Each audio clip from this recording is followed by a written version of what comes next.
हम पढ़ रहे थे इंडियन सब कॉन्टिनेंट के बारे में और इंडिया की नेचुरल हिस्ट्री के बारे में। ठीक है, हमको यहाँ पे कोई राजा महाराजा के बारे में डिटेल में नहीं पढ़ना है। We just need to study about the natural history, how the Indian subcontinent came into existence. तो कैसे लैंडस्केप्स बने, कैसे उसका ज्योग्राफिकल जो एरिया है वो इवॉल्व हुआ। That is the natural history of our Indian subcontinent. I will just revise the previous topics. अच्छे से याद करना, ये बहुत इंपॉर्टेंट टॉपिक है for your CSI, NET, GSET, UPSC, Indian forest services, etcetera etcetera. तो सारे ऐसे एग्जाम्स में इसमें से क्वेश्चन आते हैं, 100% आते हैं। ठीक है, तो ये जो सब कॉन्टिनेंट वाला पूरा जो एरिया आप देख रहे हो इंडिया का, इसमें पाकिस्तान भी आ जाता है, अफगानिस्तान भी आ जाता है, इंडिया भी आ जाता है। ये जो साउथ में जो कंट्रीज है, मालदीव, श्रीलंका, ये भी आ जाते हैं। हो सके तो आप कुछ डिटेल्स लिखते भी जाना और अपनी नोट्स भी बनाना। So in the previous lecture I was talking about Indian subcontinent. पूरा मैं रिवाइज करा देता हूँ। चलिए, ये देखो, ये जो पार्ट है north of the India, north of the India is Himalayan mountain. West में क्या है? वेस्ट में है, देखो ये नॉर्थ वेस्ट बोलते हैं इसको, this north west frontier has Pakistan, Afghanistan. ठीक है, और ये जो पार्ट है, this part, this is western part of Indian subcontinent. This is spread by Arabian sea. Okay, Arabian sea में आइलैंड्स बने हैं कुछ, जिसका नाम है लक्षद्वीप आइलैंड्स। ओके, तो अगर ये आपको कोई पूछे कि लक्षद्वीप आइलैंड जो है वो टेरिटरी, कौन सी टेरिटरी, ये यूनियन टेरिटरी तो है, सही बात है, this is union territory, Kavaratti इसका कैपिटल है। पर अगर कोई यहाँ पे झमेला हो जाए, कुछ ऐसे लॉज ब्रेक हो जाए, रूल्स ब्रेक हो जाए, कोई क्राइम हो जाए, तो लक्षद्वीप वाले लोग किसको कंप्लेन करेंगे? उसका कोर्ट कहाँ है? तो लक्षद्वीप का जो हाई कोर्ट है वो फिर यहाँ पे है, केरला में है। ठीक है, वैसे ही यहाँ पे अगर देखें अंडमान निकोबार आइलैंड्स में, सो अंडमान निकोबार आइलैंड्स कैसे बने? ये देखो, हिमालय जो है वो हिमालयन माउंटेन्स, ऐसा माना जाता है कि ये पहले एक एक बहुत बड़ा एक महासागर था वहां पे, तेथिस महासागर। This ocean was named as तेथिस।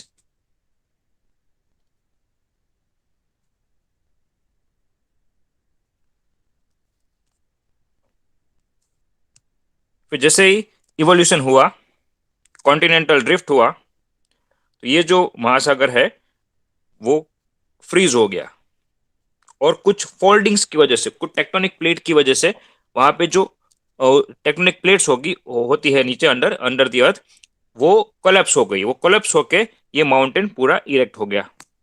तो ऐसे लैंडस्केप बने और हिमालयन माउंटेन रेंज का पूरा वहां पे क्रिएशन हुआ। तो ये जो हिमालयन माउंटेन्स है वो यहाँ से, देखो ये पंजाब यहाँ यहाँ भी है, पंजाब से लेके ये जम्मू कश्मीर, जम्मू कश्मीर से फिर यहाँ पे अरुणाचल प्रदेश, अरुणाचल प्रदेश में होके नीचे गुजरता है थोड़ा। यहाँ यहाँ पे भी उसकी कुछ रेंजेस है। ठीक है, नॉर्थ ईस्टर्न स्टेट्स में। और यहाँ से ये जो है वो नीचे भी गया था, ये माउंटेन रेंजेस जो है वो नीचे पहुंची थी इधर इस एरिया में। और उसके बाद ये सी लेवल जो राइज हुआ, सी लेवल राइज होने की वजह से ये जो हिमालयन रेंजेस थी वो सबमर्ज हो गई। चलिए, तो ये जो हिमालयन माउंटेन रेंजेस है वो यहाँ पे, यहाँ तक फैली हुई थी, ये सबमर्ज्ड हो गई, और सबमर्ज्ड होके ये फिर जो लैंड मास यहाँ पे रह गया, and this land mass was is now a island, group of island, बहुत सारे आइलैंड है इसमें।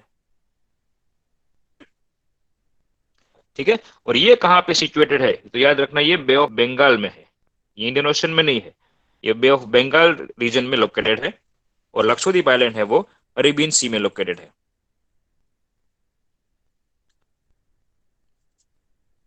ठीक है, यहाँ पे अंडमान निकोबार आइलैंड में एक बहुत ही प्रिमिटिव कम्युनिटी रहती है, शायद आपको पता होगा।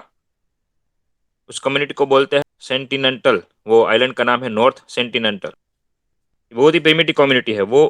अभी मॉडर्न जमाने के ये जो ह्यूमन है उसको पहचानते ही नहीं है। तो अगर कोई वहां पे जाता है कोई रिपोर्टिंग करने या कोई फिल्म बनाने तो उसको मार देते हैं। तो अंडमान निकोबार में एक कम्युनिटी है जो वर्षों से वैसी ही है, उसको मोबाइल स्मार्टफोन ऐसा कुछ भी पता नहीं है, कोई मॉडर्न इक्विपमेंट नहीं है। वो पहले के जमाने में जो लोग रहते थे इंडस वैली सिविलाइजेशन में, वैसे ही वो अपना गुजारा करते हैं, वैसी लाइफस्टाइल। तो 50 लोग रह गए वैसे, तो ये 50 लोग बहुत ही डेंजरस है। कोई भी जाता है उसके पास, उसके ऊपर अटैक करते हैं और मार देते हैं। ये नॉर्थ सेंटिनेंटल कम्युनिटी रहती है यहाँ पे, याद रखना, अंडमान एंड निकोबार आइलैंड्स में। पोर्ट ब्लेयर से 50 किलोमीटर दूर में ये सिचुएटेड है, नॉर्थ सेंटिनेंटल। ठीक है। तो ये अंडमान एंड निकोबार आइलैंड जो है ये कैसे आया अस्तित्व में? हिमालयन माउंटेन रेंज है ये, यही यहाँ यहाँ पे फैली हुई थी यहाँ तक। फिर ये सबमर्ज्ड हो गई ये रेंजेस, और ये जो रेंजेस है वो सबमर्ज होके फिर कुछ लैंड मास ऐसे बाहर ऐसे दिखे। तो वो जो ग्रुप ऑफ लैंड मास है उसको आइलैंड अभी बोलते हैं, अंडमान एंड निकोबार आइलैंड्स। ठीक है। और वहां पे कुछ डोरमंट वोल्केनोज भी है।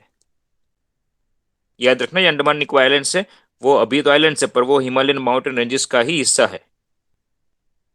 फिर हमने पढ़ा था यहाँ पे डेजर्ट है, थार डेजर्ट। ठीक है। ये सब आएगा आगे, मेजर हैबिटाट्स में ये सब कुछ रिवाइज होगा। डेजर्ट, इंडिया में डेजर्ट भी है, इंडिया में बहुत सारा फॉरेस्ट भी है, इंडिया में ग्रासलैंड्स भी है। सबसे बड़ा ग्रासलैंड जो हम देख सकते हैं पूरे इंडिया में, लंबा लंबा ये ग्रासेस, वो कच्छ में है, बन्नी ग्रासलैंड। ठीक है। तो डेजर्ट भी है इंडिया में, ग्रासलैंड भी है, फिर फॉरेस्ट भी है, मैंग्रोव्स भी है, कोरल रीफ्स भी है। ओके।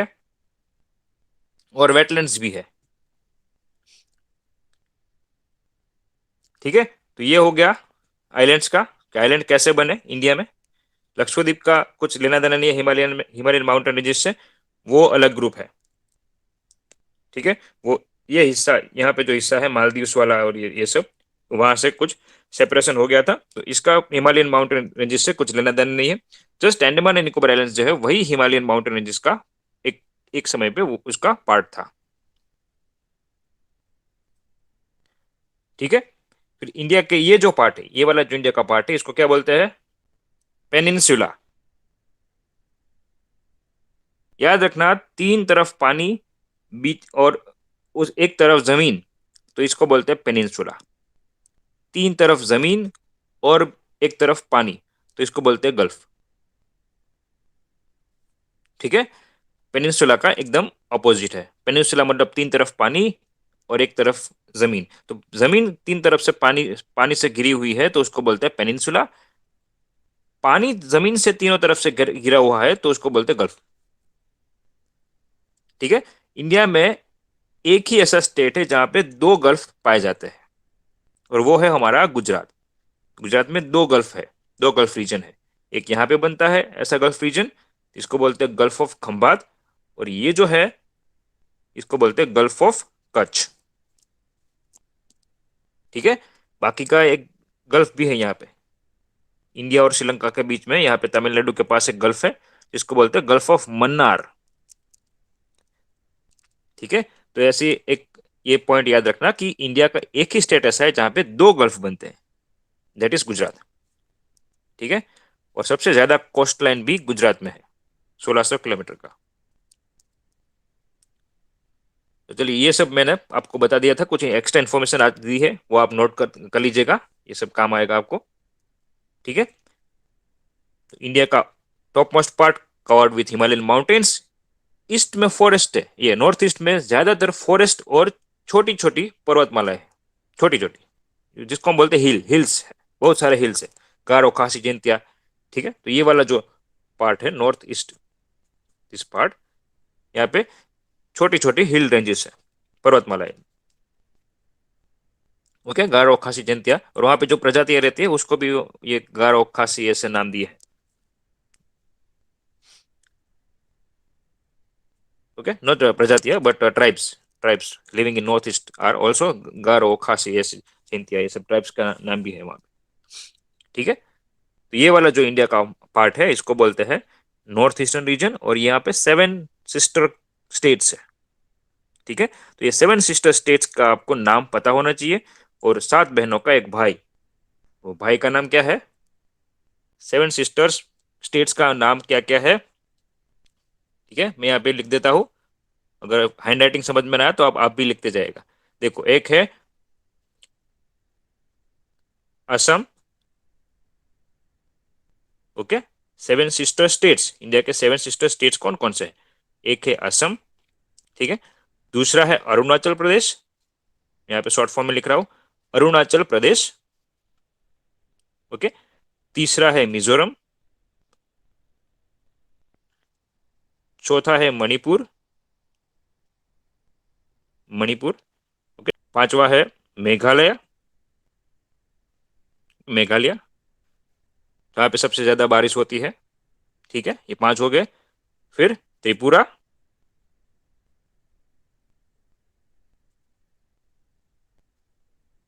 त्रिपुरा कितने हुए? 6 हो गए।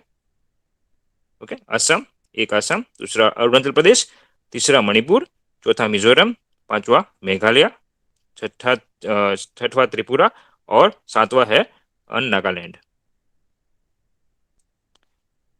ठीक है, ये जो स्टेट है वो मांग कर रहा है कि हमको कंट्री घोषित कर दो। हम तुम सबसे अलग है तो हमारा हमको अलग कंट्री घोषित कर दो, ऐसा मांग कर रही है नागालैंड वाले लोग। ठीक है, तो ये जो 7 है वो 7 सिस्टर्स कहलाते हैं इंडिया के, और इन 7 बहनों का एक भाई। ठीक है, जो इंडिया का फर्स्ट ऑर्गेनिक स्टेट है, और सबसे वहां पे लोग भी बहुत कम रहते हैं। तिब्बत से एकदम नजदीक में है, कौन सा है? तिब्बत से एकदम नजदीक कौन सा स्टेट है?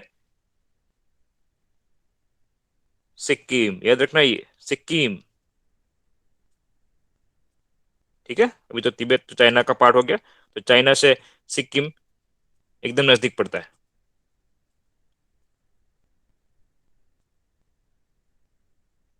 ठीक है, तो 7 sisters of Indian country, and उसका एक भाई है Sikkim.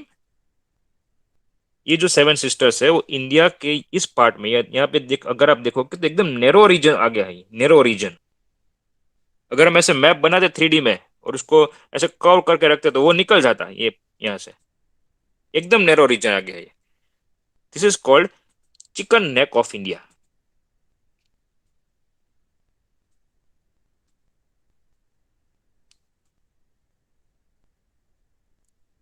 Okay, chicken neck of India.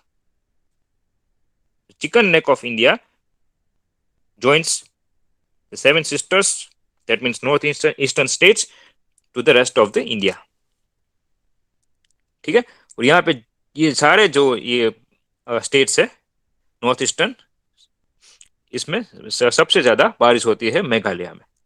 ठीक है, और ये फॉरेस्ट से पूरा भरा हुआ है, और यहाँ पे ऐसे कर्व है, ये पर्वतमाला ऐसे टर्न लेती है, और बाजू में समंदर है। इस साइड भी ऐसा ही है, north north sorry east side में ये बहुत सारी पर्वतमाला है, और ये यहाँ पे कर्व है, और ये कर्व है तो कोई भी पानी के बाजू में ऐसे कोई कर्व है, कर्व रीजन है, लैंड एरिया है, जैसे हरिद्वार में गंगा घाट, तो वैसे यहाँ पे घाट बोलते हैं इसको। ओके, दिस इज वेस्टर्न घाट, और ये ईस्टर्न घाट। ईस्टर्न घाट। चलिए आगे देखते हैं, ये सब मैंने पढ़ा दिया है। तो हिस्ट्री में ये सब मायने रखता है, टाइम, प्लेस, सोसाइटी, इंडिविजुअल। ठीक है, तो प्लेस आएगा तो प्लेस मतलब it will be related to geography. ठीक है, तो ये अलग अलग मकान का इवोल्यूशन हुआ है टाइम टू टाइम, ये मैंने बताया था आपको। अभी भी ऐसे मकान कच्छ में पाए जाते हैं। ठीक है, दिस आर मॉडर्न हाउसेस। अभी ये भी इसका भी इवोल्यूशन हो गया। अभी तो ये रूफ, ऐसा कोई रूफ रखता भी नहीं है मकान में, डायरेक्ट टेरेस होता है। ठीक है, तो ऐसे जो मकान है, ये जो मकान, ये जो हाउस है, इसको कच्छ में बोला जाता है भूंगा।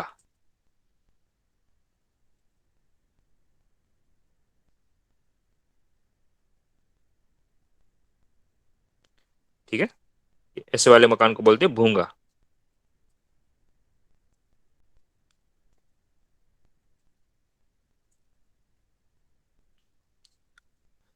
So we were studying about these regions, 6 regions of Indian सब कॉन्टिनेंट, हिमालयस। फिर सिंधु गंगा ब्रह्मपुत्रा, तीनों नदी मिला के, जब नदी अपने सोर्स से निकलती है, अलग अलग उसके सोर्स होते हैं और ओरिजिन, वो जब भी आती है अपने पाथ में तो वो जब आती है कहीं पे भी फैलती है, मतलब फ्लो होती है, उस दौरान वो सॉइल भी अपने साथ ले जाती है। तो सॉइल का एक जगह वो फिर एक्यूमुलेशन होता है, एक्यूमुलेशन होता है, और वहां पे पूरे ऐसे प्लेन्स बन जाते हैं, रिवर प्लेन्स बोलते हैं इसको। तो this river plains are formed by Sindhu river, Ganga river and Brahmaputra river. तीनों नदी अलग अलग जगह से आती है, याद रखना, ठीक है। फिर डेजर्ट, थार डेजर्ट, थारपका डेजर्ट, ठीक है, Deccan plateau, coastal region, islands in the seas. तो हमने हिमालय के देखा था कि हिमालय जो है, हिंदू कुश जो माउंटेन है अभी ये अफगानिस्तान एरिया में है। Hindu Kush and Himalaya ranges have created an impenetrable wall on the northern side of the Indian subcontinent. तो ये हिमालय ही है जिसकी वजह से इंडिया में बारिश होती है। अगर हिमालयाज नहीं होते, ये टॉल माउंटेन्स यहाँ पे नहीं होते, तो सारे जो पवन जो साउथ रीजन से आते हैं, साउथ वेस्ट मॉनसून विंड्स इसको बोलते हैं, south west, south east, sorry south east monsoon winds, no south, south west east, west ही होगा, सॉरी, यहाँ से आती है, यहाँ से पवन आती है। और ये जो है, ये पवन है, मान लो कि ये इंडिया है, ये गुजरात, ठीक है, कश्मीर थोड़ा बड़ा हो गया। तो यहाँ से जो पवन आती है, ये पवन है, ये साउथ वेस्ट मॉनसून विंड्स, ये पवनें जाके यहाँ पे टकराती है, यहाँ पे हिमालय है तो हिमालय में टकराती है, और वहीं पे प्रेसिपिटेशन होता है, मतलब बारिश होती है। तो आपने न्यूज में कई बार देखा होगा कि हिमाचल प्रदेश में, उत्तराखंड में ये क्लाउड बस्ट हो गया, फ्लड आ गए, that is because of this Himalayas, ठीक है। वो वाटर वेपर को ले जाती है, ये साउथ वेस्ट मॉनसून विंड्स, और हिमालय से टकराती है, हिमालय से टकरा के वहीं पे बारिश गिराती है, और धीरे धीरे फिर वहां से वापस लौटती है, रिबाउंस होके वापस लौटती है विंड्स, ठीक है, साउथ वेस्ट मॉनसून विंड्स। और यहाँ से ये जब यहाँ ये इस तरफ गुजरती है तो यहाँ पे भी कुछ पर्वतमाला है, वेस्टर्न घाट्स, तो वहां से ये विंड्स टकराएगी, तो वहां पे भी बारिश होगी। तो केरला में बारिश होती है, यहाँ पे कर्नाटका में कुछ बारिश होती है, और फिर यहाँ से वो इतनी बड़ी माउंटेन रेंजेस नहीं है, इतनी टॉल नहीं है कि ये विंड को रोक सके। तो कुछ विंड टकराएगी, वहीं पे बारिश करेगी, और कुछ विंड्स आगे जाएगी और वो हिमालय में टकरा के वहां पे बारिश करेगी, ठीक है। और हिमालय में टकरा के वो वापस रिटर्न होती है। इसलिए बारिश दो बार आती है इंडिया में, एक होती है रिट्रीटिंग मानसून और एक जो होती है सीजनल मानसून। ओके, अक्टूबर नवंबर में जो चौथा सीजन इंडिया का वो है रिट्रीटिंग मानसून। तो जब ये पवन है वापस लौटती है हिमालय से, उस टाइम भी कुछ बारिश करा के जाती है। So Himalayas are very important landscape for Indian subcontinent. अगर हिमालयाज नहीं होते तो बारिश नहीं आती। ओके, और हिमालयस के बीच में, ये पर्वतमाला के बीच में कुछ ऐसे लैंड रूट्स है, कुछ पैसेज है, उसको बोलते हैं पास, बोलन पास, खैबर पास, ये सब इंपॉर्टेंट पास है जो अफगानिस्तान से गुजरता है हिंदू हिंदू कोस्ट माउंटेन में, ठीक है।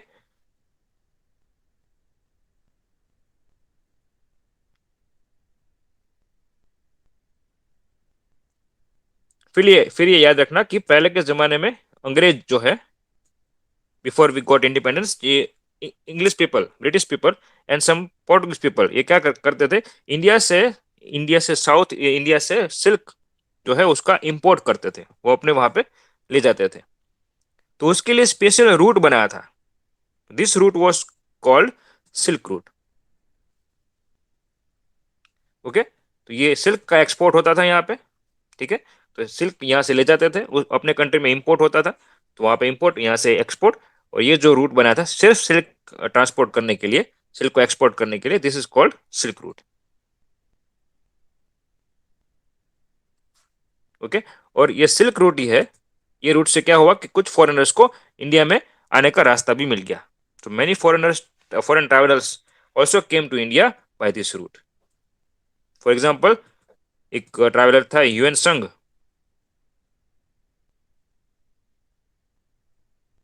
UN Tsang, he was a Chinese traveler. He visited Gujarat, he visited India, and in India he also visited Gujarat. Okay, when the Dhruv Sen was the king of Gujarat at that time, Yuan Sang visited Gujarat, and when Harshvardhan was the king of India, at that time he visited India. That means both same time was there, but in India the ruler was Harshvardhan, and in Gujarat the ruler was Drushan. So Yuan Sang, the Chinese traveler, visited the Vallabhi Vidyapit of Bhavnagar district of Gujarat. तो ये जो traveller थे, foreign travellers, वो इसी root से अपना रास्ता तय करते थे इंडिया में आने का. तो बहुत सारे ट्रैवलर्स आए थे, फाहियान, ह्यून संग. ठीक है. फिर देखो ये है plains of Sindhu Ganga Brahmaputra. So the region consist of basins of the three big rivers. तीन बड़ी नदियां कौन सी है इंडिया की? सिंधु मतलब इंदस, ठीक है, गंगा एंड ब्रह्मपुत्र. तो गंगा को अभी कुछ बुक्स में लिखते हैं गैंजिस.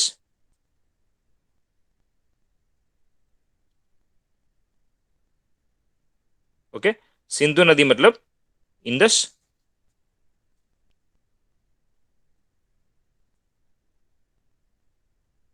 ओके. ब्रह्मपुत्र का ब्रह्मपुत्र ही नाम है यहाँ पे. उसका नाम अलग अलग जगह पे बदलता रहता है. ज्योग्राफी का पार्ट है, वो बाद में बताऊंगा आपको कहाँ उसका नाम पद्मा होता है, कहाँ मेघना होता है, कहाँ सांगपो होता है. चलिए. So this region extends from Sindh Punjab. ये प्लेन्स का रीजन याद रखना, ये प्लेन्स मैदान, फर्टाइल लैंड है. प्लेन्स मतलब कि ऐसे खुले मैदान जहाँ पे क्रॉप्स अच्छे से ग्रो हो सके. देखो प्लेट्यू रीजन होता है वो मिनरल्स के लिए, वहाँ पे इंपॉर्टेंट मिनरल्स पाए जाते हैं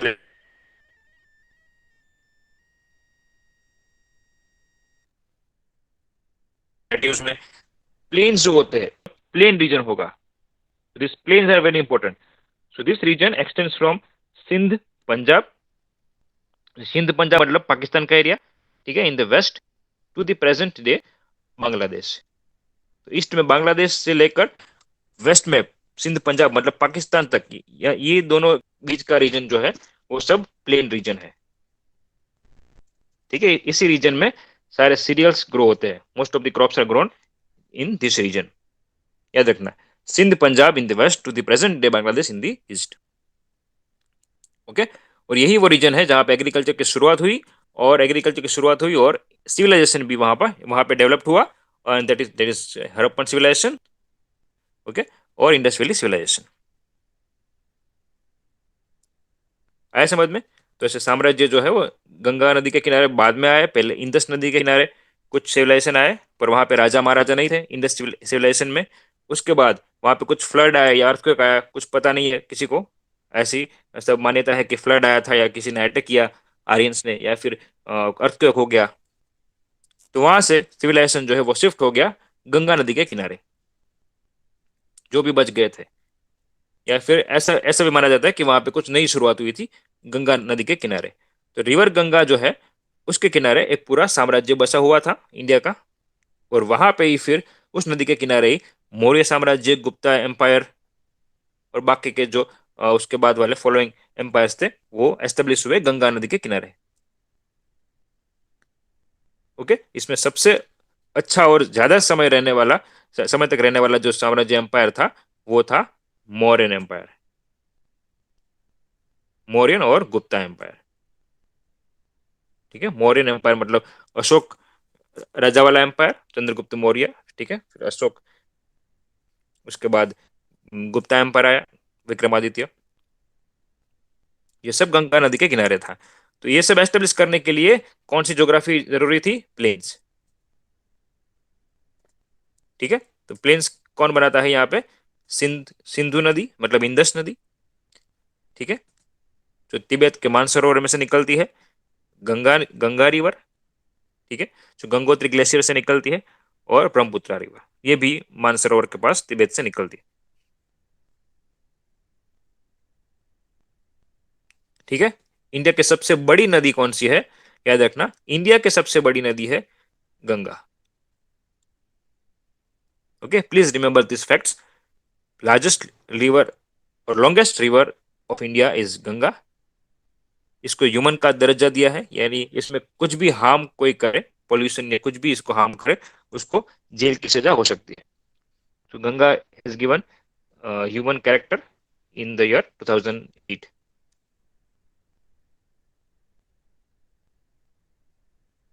इसको जीव माना जाता है, भले ये नदी है, पर it is considered as a living organism, living being. Supreme court of India ये एक रूल बनाया है 2008 में।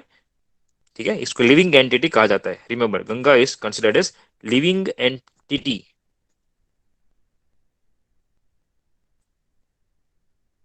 जैसे हिमालय नहीं होता तो बारिश नहीं होती, वैसे अगर गंगा रिवर नहीं होती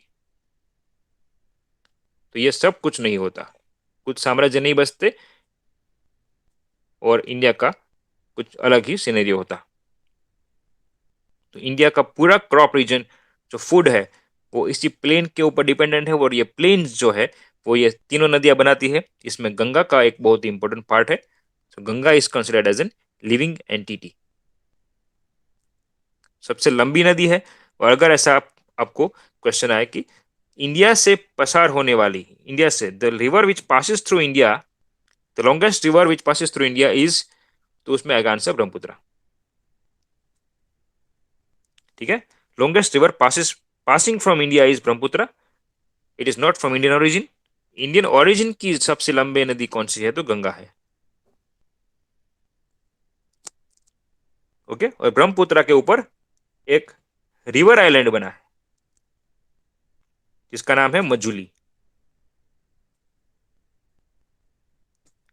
ओके, जनरली आइलैंड्स कहाँ होते हैं, समुद्र में होते हैं, पर ये रिवर चारों तरफ नदी है और बीच में कुछ लैंड एरिया है।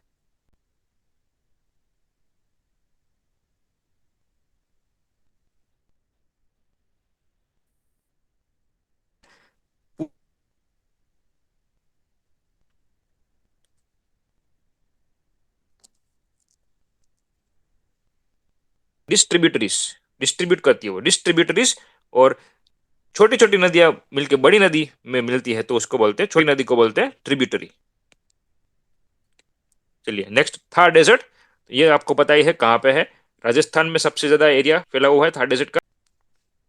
और नॉर्थ गुजरात में, मतलब ये कच्छ का कुछ पार्ट वो भी थार डेजर्ट का पार्ट है, हरियाणा में, and some parts of Gujarat, मतलब ये कच्छ का कुछ पार्ट है।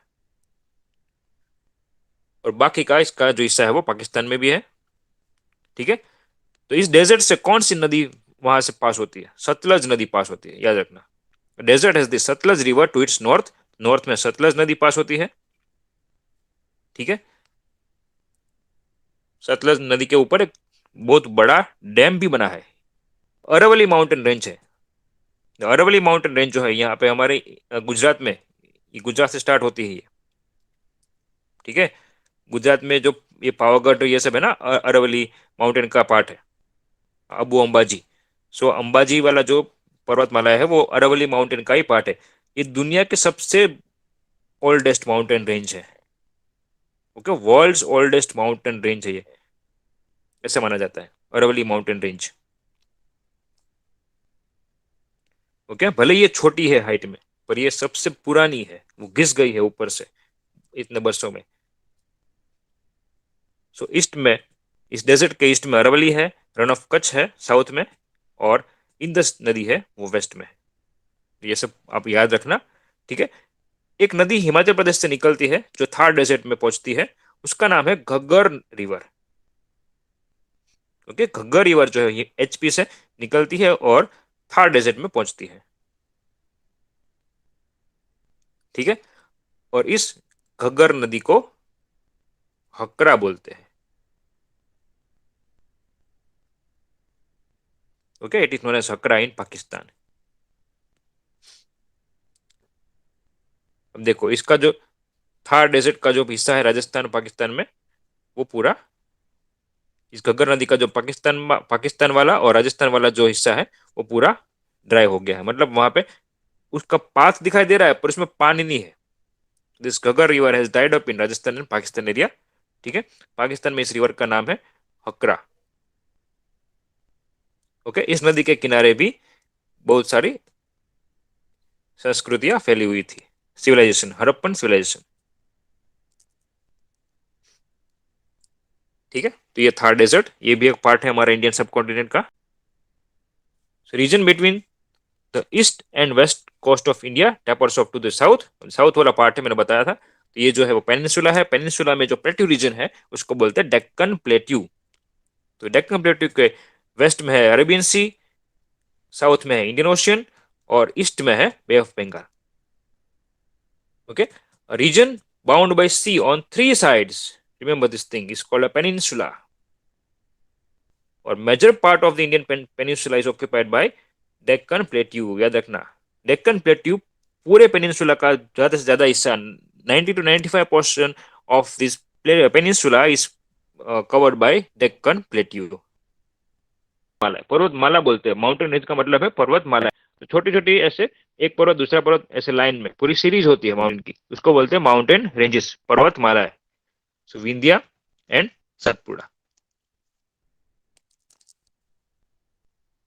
ओके, सापुतारा जो रीजन है वहां पे ये आप देख सकते हो, ऐसी पर्वतमाला है। Saputara is near to the Maharashtra and that Madhya Pradesh region.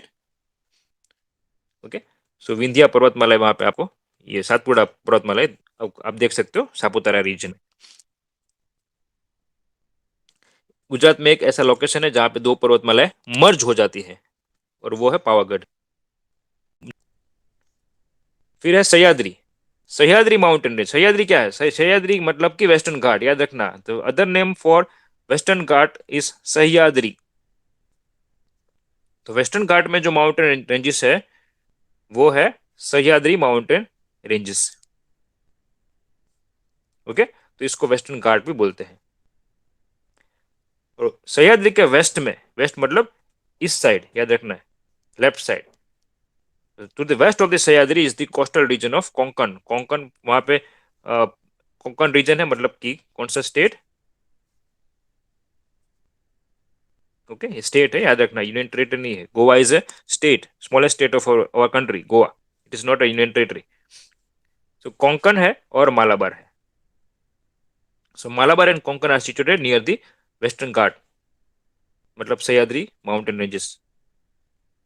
Okay, तो आप अगर आप गोवा जाते हो या मालाबार कोस्ट में जाते हो तो वहां पे जो पर्वतमाला आपको दिखती है वो है सह्याद्री। ओके, और डेक्कन प्लेट्यू के ईस्टर्न साइड में जो माउंटेन रेंजेस है उसको बोलते हैं eastern Ghats. Clear? Deccan plateau का लैंड फर्टाइल है।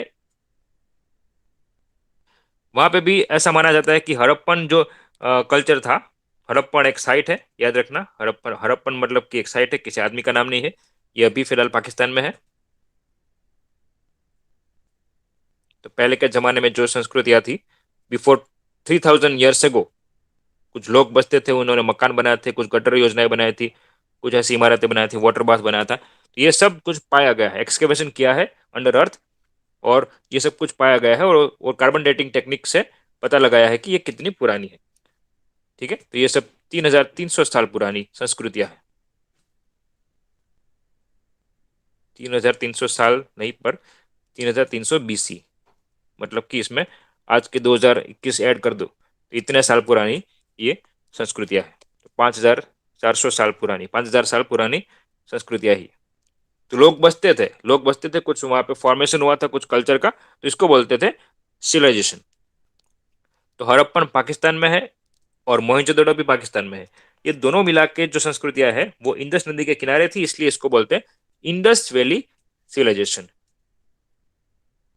IVC। ओके, तो ये जो कुछ लोग थे उन्होंने एग्रीकल्चर फ्लरिश किया था नॉर्थ वेस्ट पार्ट में। उसके बाद ये लोग ने आगे माइग्रेट किया, तो डेक्कन प्लेट्यू में आ गया, वहां पे भी कुछ एग्रीकल्चर प्रोसेस स्टार्ट किए, कुछ क्रॉप्स उगाना, नए नए क्रॉप्स का वो कल्टीवेशन करते थे। So post Harappan agrarian culture जो है वो यहाँ पे फैला हुआ था, ऐसा माना जाता है। कौन से प्लेट्यू में? डेक्कन प्लेट्यू में। ठीक है, और डेक्कन प्लेट्यू ही वो मेजर हिस्सा है जो मौर्यन एम्पायर में शामिल हुआ था। तो मौर्यन एम्पायर जब खत्म हो गया ना, अशोक के बाद कोई ऐसे प्रभावशाली राजा नहीं आए थे, तो कोई ऐसे अच्छे राजा नहीं थे, तो ये अशोक ने भी बौद्ध धर्म अपना लिया था। तो मौर्यन एम्पायर के बाद साउथ इंडिया में एक अलग ही प्रकार के साम्राज्य स्थापित हुए थे। आपने नाम सुना होगा, विजयनगर एम्पायर।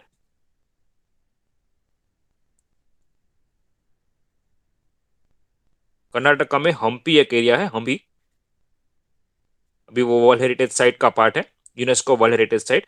तो विजयनगर एम्पायर ये पूरा अभी स्थापित हुआ है साउथ इंडिया में, उस टाइम हुआ था। तो ये सब राजाएं थे, बहुत ही एग्रेसिव थे। इन्होंने मौर्यन एम्पायर को, मतलब वो डिक्लाइन हो गया और ये इनका साम्राज्य एस्टेब्लिश हुआ था। तो विजयनगर एक एम्पायर था। दूसरा था एक सातवाहना। सातवाहना, ओके, सातवाहन।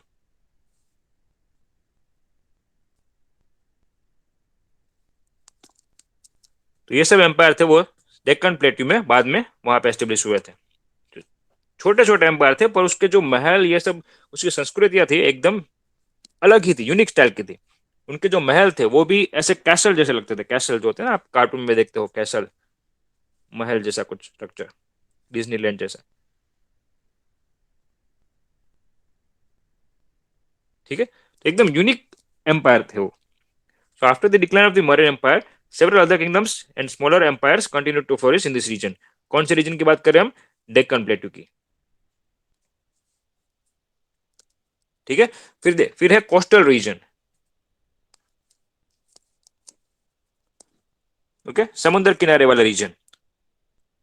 सो हड़प्पन सिविलाइजेशन, अगर ये वर्ड आया समझ जाना हम किसकी बात कर रहे हैं, इंडस वैली सिविलाइजेशन की।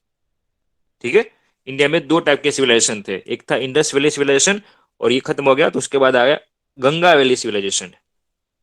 ठीक है, तो गंगा किनारे जब लोग बसने लगे, उस टाइम एम्पायर एस्टेब्लिश हुए थे, और वेद का भी शुरुआत, वैदिक एज का भी शुरुआत गंगा नदी के किनारे ही हुआ था। तो ये हड़प्पन वर्ड आया तो समझ जाना हम बात करें इंडस वैली सिविलाइजेशन की। ओके, तो कोस्टल रीजन ही वो एक रास्ता था जिससे वेस्टर्न कंट्रीज इंडिया से ट्रेड रिलेशन बनाता था। यहाँ से कोई भी ऐसा सामान ले जाना, एक्सपोर्ट इंपोर्ट करना, ठीक है, तो ये सब होता था थ्रू सी। ओके, आपको पता होगा कि सबसे पहला फॉरेनर, मतलब वेस्ट कंट्री वाला आदमी इंडिया में कौन कौन था, वो आने वाला, किसने पहले इंडिया देखा?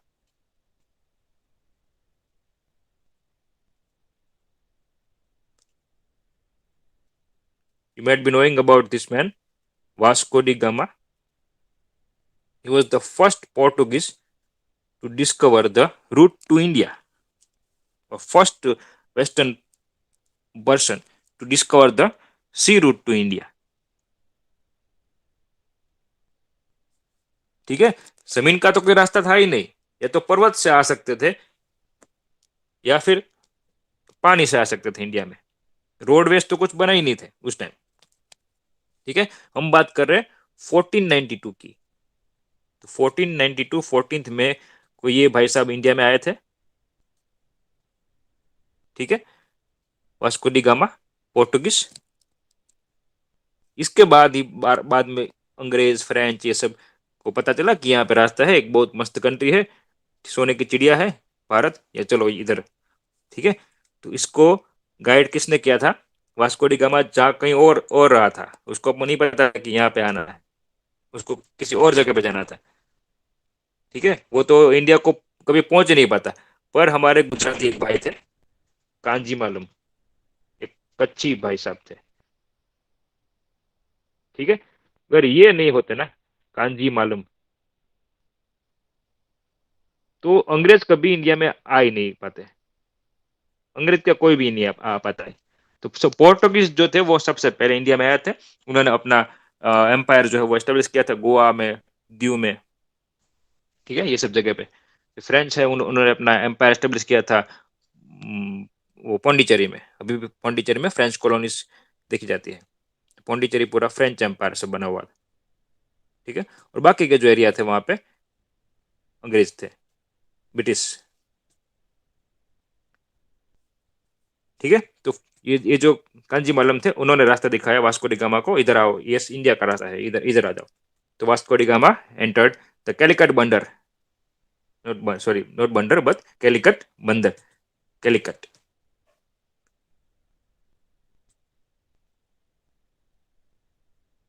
ओके, तो ये पहले तो ट्रेड रिलेशन थे, उसके बाद पता चला कि यहाँ पे तो हम ट्रेड क्यों कर रहे हैं, यहाँ पे तो राज करना चाहिए।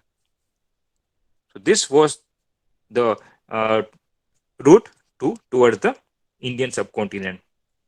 तो वेस्टर्न कंट्रीज का ईस्टर्न कंट्रीज में, ठीक है, हमारा ईस्ट इंडिया है वो ईस्ट में है, गुजरात इंडिया के वेस्ट में है, याद रखना, गुजरात इंडिया के वेस्ट में है, इंडिया वर्ल्ड के ईस्ट में है।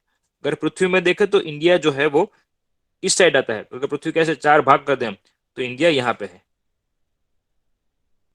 ठीक है। ये नॉर्दर्न हेमिस्फीयर हो गया, ये वाला, ये पूरा नॉर्दर्न हेमिस्फीयर हो गया। और नॉर्दर्न हेमिस्फीयर में ये राइट साइड है, राइट साइड मतलब ईस्ट, याद रखना, और लेफ्ट साइड मतलब वेस्ट। तो वेस्ट और ईस्ट कंट्रीज के दोनों के बीच में जो ट्रेड रिलेशन था, that was through sea. Therefore, India had developed contact and interaction with foreign cultures and people at the seaports. ठीक है। Later on land routes came to be use for trade and transport. उसके बाद land route बने। एक land route की आपको बात कर देता हूँ। तो पहले तो जमीन जमीन के ही रास्ते थे, पर एक राजा था जिसका नाम था शेरशाह सूरी।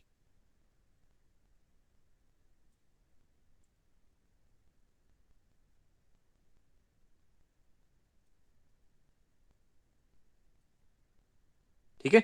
इसके पहले भी एक राजा था, चंद्रगुप्त मौर्य।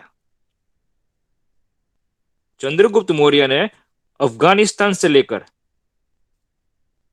इंडिया का जो वेस्ट बंगाल वाला एरिया है, वहां तक का लैंड रूट बनाया था, इतना लंबा। ठीक है। उसको अच्छे से बनाने वाला, रिनोवेशन कराने वाला राजा था शेरशाह सूरी। इतना दमदार राजा था कि इतने मुगल एम्पायर के जो वो हुमायूं राजा था उसको हरा दिया था, और 15 साल तक राज किया। ठीक है। ये इतना ताकतवर राजा था, ये हिंदू था शेरशाह सूरी। तो वो मुगल जो थे बाबर, और उसके बाद हुमायूं आए, फिर अकबर, तो ये हुमायूं को हरा के ये शेरशाह सूरी जो था वो राज कर रहा था। ठीक है। तो इसने भी ये जो रूट था, लैंड रूट, उसको एक्सटेंड किया, मतलब वो रिनोवेशन किया चंद्रगुप्त मौर्य ने जो लैंड रूट बनाया था वो। और इस रोड का, ये रोड अभी भी है, याद रखना, ये रोड अभी भी है। इसको वापस शेरशाह सूरी के बाद रिनोवेशन करवाया लॉर्ड डलहौसी ने। ठीक है। और अभी भी इसका रिनोवेशन चल रहा है और ये पूरा डेवलप हो रहा है। इस रोड का नाम है ग्रांड ट्रंक रोड। ठीक है।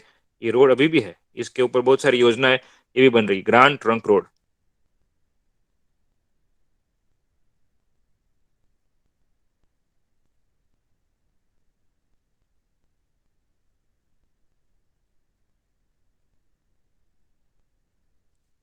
ठीक है। बाबर आए मुगल एम्पायर में, ये तोप लेके, सबसे पहले तोप लाने वाले जो ये मुगल एम्पायर एम्पायर थे वो बाबर थे। फिर हुमायूं आए, फिर अकबर आए, फिर जहांगीर आए। ठीक है।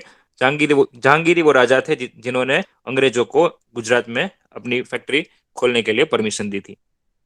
ठीक है। थॉमस रो को परमिशन दी थी, तो you can open your factory, that means कोठी। और सूरत में सबसे पहली फैक्ट्री उन्होंने ओपन की थी इंडिया में। फिर जहांगीर के बाद शाहजहां है, शाहजहां ताजमहल वाले। ठीक है। उसके बाद उसका उसका बेटा औरंगजेब। ठीक है। ये औरंगजेब था, उसका जन्म जो है वो गुजरात में हुआ था, दाहोद में। Just for information. तो ये लैंड रूट बनाने वाले ये थे चंद्रगुप्त मौर्य, एक्सटेंड करने वाले, बहुत बड़ा लैंड रूट बनाया था ये, foreign countries, sorry, western countries को लिंक करने के लिए। तो फिर शेरशाह सूरी ने एक्सटेंड किया, रिनोवेशन किया, फिर लॉर्ड डलहौसी ने रिनोवेशन किया, अभी भी ये रोड है, ग्रैंड ट्रंक रोड। चलिए, फिर है आइलैंड्स इन द सी। तो last topic for today, islands in the sea. ठीक है। आइलैंड्स कैसे बने, मैंने आपको स्टार्टिंग में ही बता दिया था कि ये आइलैंड्स जो है अंडमान निकोबार कैसे बने। ठीक है। तो अंडमान निकोबार बे ऑफ बंगाल में लोकेटेड है, लक्षद्वीप अरेबियन सी में लोकेटेड है। ठीक है। अंडमान निकोबार में कोई वहां पे कोई क्राइम हो, कोई झगड़ा करे, झमेला हो, तो किधर जाएंगे, उसका जो कोर्ट है वो कोलकाता में है। ठीक है। बेचारे को फिर ट्रैवल करके समुद्र से शिप लेके फिर कोलकाता जाना पड़ेगा। चलो, आपको ले जाते हैं, 24 घंटे तक पहुंचा दिया जाएगा। ठीक है। और ये लक्षद्वीप है उसका हाई कोर्ट है वो केरला में है। वैसे हमारे जो गुजरात में दीव है, तो दीव में कोई क्राइम हो तो गुजरात में नहीं आएगा, वो सीधा मुंबई ले जाएंगे उसको। ठीक है। वैसे ही अंडमान निकोबार जो है वो बे ऑफ बंगाल में लोकेटेड है, ये आइलैंड ग्रुप ऑफ आइलैंड है, 900 आइलैंड है इसमें। ठीक है, याद रखना ये। सबसे ज्यादा कोरल रीफ्स, अगले टॉपिक के लिए बहुत इंपॉर्टेंट, सबसे ज्यादा कोरल रीफ्स इंडिया में अंडमान निकोबार में पाए जाते हैं। ठीक है, कोरल रीफ्स क्या है डिटेल में पढ़ेंगे हम नेक्स्ट लेक्चर में। फिर लक्षद्वीप, ठीक है, सबसे छोटा नेशनल हाईवे इंडिया का, सिर्फ 6 या 7 किलोमीटर का नेशनल हाईवे है वो।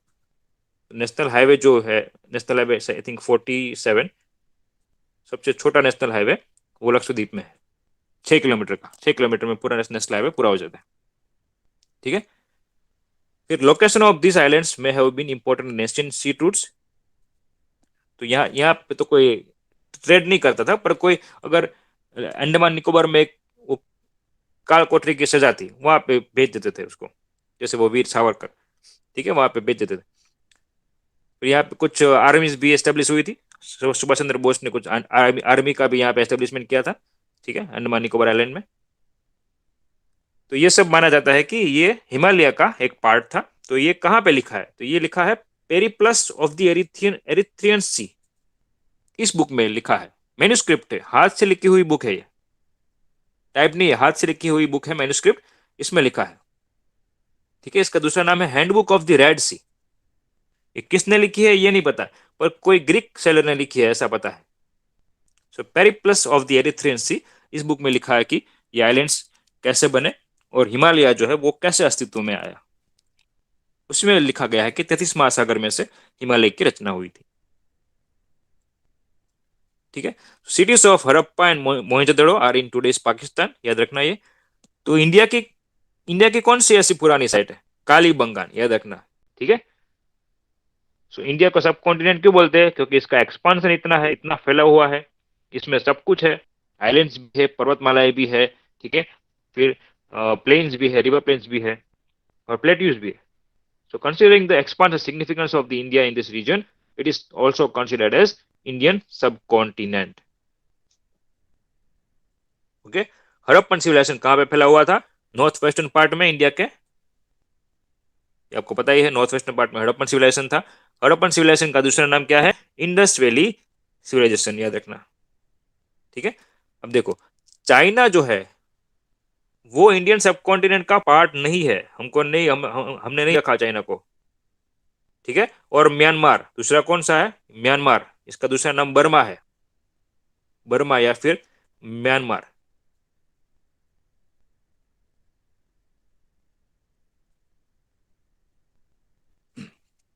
ठीक है। अब याद रखना, चाइना और म्यांमार जो है वो हमारे नेबरिंग कंट्रीज तो है, पर इंडियन सब कॉन्टिनेंट का पार्ट नहीं है। Okay. However they had cultural and trade relations with ancient India, तो हम उसको साथ साथ पढ़ते हैं। ठीक है। They have important place in the study of ancient Indian history, that's why we are considering this country with our study. But remember, both countries are not the part of Indian subcontinent. तो ये हो गई बात हमारे Indian सब continent की। ठीक है, अलग अलग हिस्से पढ़े हमने, islands, coastal regions, Deccan plateau, desert, plains और माउंटेन रेंजेस, ये सब मिला के पूरा बनता है इंडियन सब कॉन्टिनेंट। नेक्स्ट लेक्चर में हम पढ़ेंगे मेजर हैबिटाट्स ऑफ इंडियन सब कॉन्टिनेंट। ओके। उसी में हम पढ़ेंगे कुछ ऐसे मैमल्स जो इंडिया में पाए जाते हैं। ठीक है, कहाँ पाए जाते हैं, कैसे पाए जाते हैं, क्यों पाए जाते हैं, ये सब कुछ हम पढ़ेंगे नेक्स्ट लेक्चर में, मेजर हैबिटेट्स ऑफ इंडिया सब कॉन्टिनेंट।